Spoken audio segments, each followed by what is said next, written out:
What if the one drink standing between you and fat loss is not a beer, not a soda, not anything you would think to cut first, and there is a good chance you had it this morning without giving it a second thought?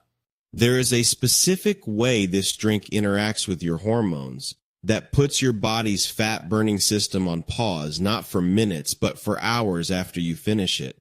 And the frustrating part is, it looks completely innocent from the outside. If you have cleaned up your meals, started moving more, and are being genuinely consistent, but the scale has barely moved in weeks, you are not imagining it. Something is blocking the process, and it is probably not what you think.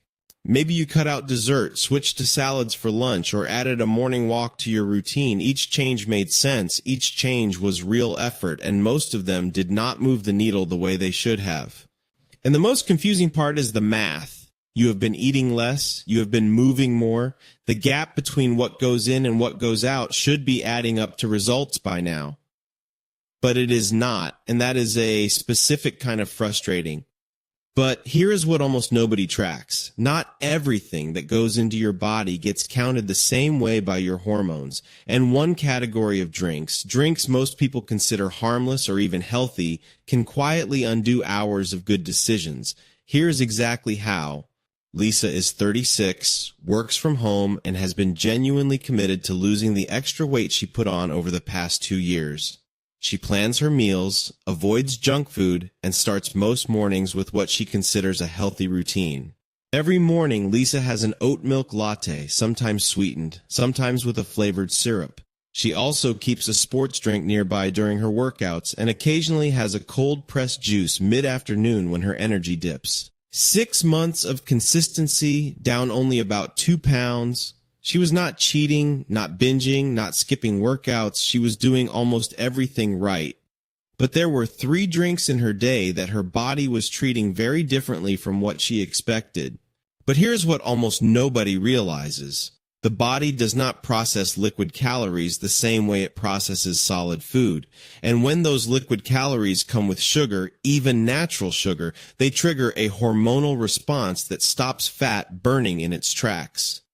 That response does not feel dramatic. There is no obvious signal that says fat burning just stopped. It just quietly happens in the background every time, within minutes of finishing the drink, whether it is labeled healthy or not.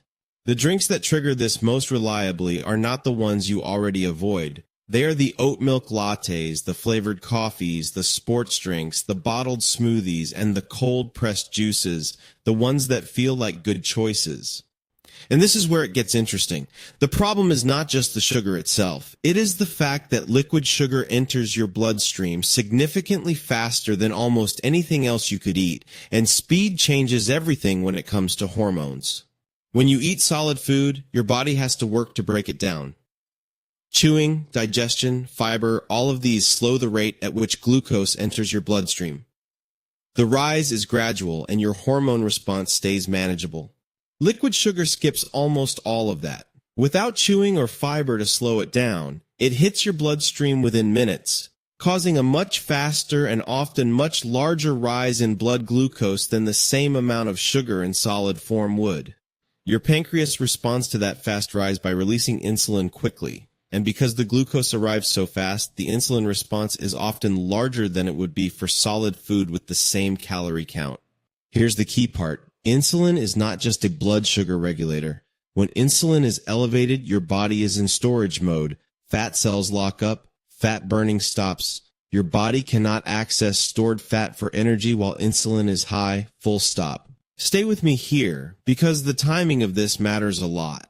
Your body naturally creates a fat-burning window every night while you sleep, a period where insulin is low, no food is coming in, and stored fat becomes the primary fuel source. This overnight window is your body's natural fat-burning state. It is not created by a diet or a program. It happens automatically every night when you go long enough without eating or drinking anything that raises insulin. For most people, by the time they wake up in the morning, they have been in this fat-burning window for 7 to 10 hours. That is a meaningful stretch of time where the body has been quietly burning stored fat as fuel.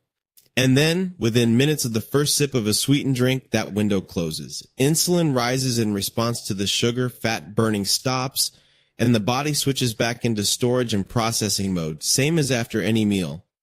Think of it like a fire you built overnight that is finally burning hot and steady. The moment you pour liquid sugar onto it, it does not go out, but it changes fuel sources completely and stops consuming the log you actually wanted it to burn.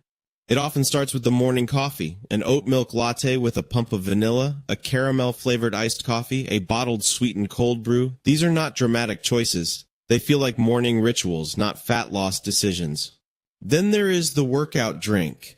A sports drink or electrolyte beverage during or after exercise feels earned and functional, but most of them are essentially sugar water, and the insulin response does not care whether you just worked out or not. The mid-afternoon juice feels like the healthy choice. Cold-pressed, organic, fruit-forward, but a bottle of cold-pressed juice can carry as much sugar as a can of soda, just in a form that feels cleaner and costs more. And the bottled smoothie from the grocery store, the one with spinach and berries on the label, often has more sugar than a candy bar. The fiber from the whole fruit is mostly gone once it is blended and processed at scale. And the worst part is none of these feel like mistakes. They feel like upgrades, choosing the latte over a soda, the juice over chips, but there is a way to keep some of these drinks and still not block the process. It is simpler than you think. Here's the reframe. This is not about the drinks being bad or about needing to be perfect. Your body is simply responding to the insulin signal those drinks send, and insulin does not have an opinion about whether the sugar came from fruit or candy. The body is not confused and it is not malfunctioning. It is doing exactly what insulin tells it to do. Change the signal, specifically when and how often insulin gets triggered in the morning, and the fat-burning window stays open longer. The single biggest lever here is what you drink before your first real meal. A drink that raises insulin closes the fat-burning window immediately. A drink that does not raise insulin, like black coffee or plain tea, leaves that window open while still letting you function. If you have been trying hard and not seeing results, and your mornings include any kind of sweetened drink before breakfast, this is likely the piece you were missing. Not a character flaw, just a piece of information you did not have yet. The solution is not to give up coffee or morning drinks altogether. It is to switch your first drink of the day to something that does not trigger insulin, black coffee, plain tea, or water, and hold that until you eat your first meal. If you cannot stand black coffee, a small amount of plain cream raises insulin far less than any sweetened option. The key things to avoid first thing are added sugar, flavored syrups, oat milk in large quantities, and any fruit-based drinks. When your first drink of the day does not raise insulin, that overnight fat-burning window stays open through the morning, sometimes until your first meal, which could add 2 to 4 more hours of fat burning most people are currently cutting short. Most people notice something different within the first week. Not dramatic, but the scale starts moving again, or energy feels more even in the morning. Over 2 to 4 weeks of consistency, the compounding effect becomes much more visible.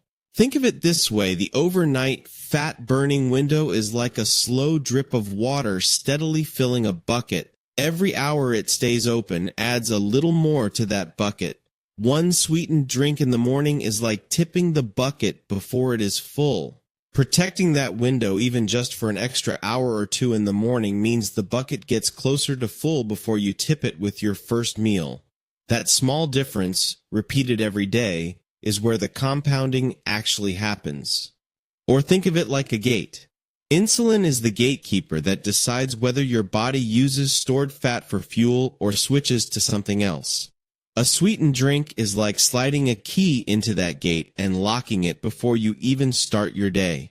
Once you see it this way, every morning drink becomes a simple decision about that gate.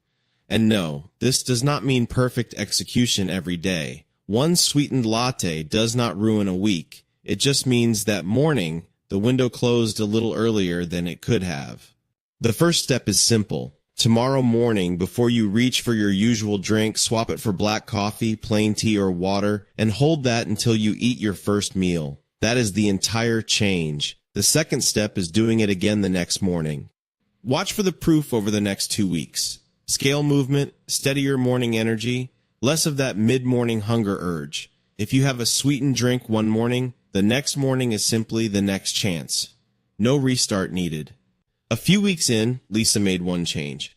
She switched her morning oat milk latte to a plain coffee until after breakfast. She kept her meals the same, kept her workouts the same. In 6 weeks, she lost more than in the previous 6 months combined. This is not a shortcut, and it is not magic. It is removing one specific thing that was blocking a natural process your body was already trying to run every night. Some mornings will be easier than others, and that is completely normal. Tonight, before you go to sleep, decide what your first drink tomorrow morning will be. Make it something plain: water, black coffee, or plain tea. Hold that until you eat your first meal. That one decision is the entire starting point. Your body has been trying to burn fat every single night. It did not stop working. It was just getting a signal every morning that told it to stop. Now that you know what that signal is, one small swap is all it takes to let the process run.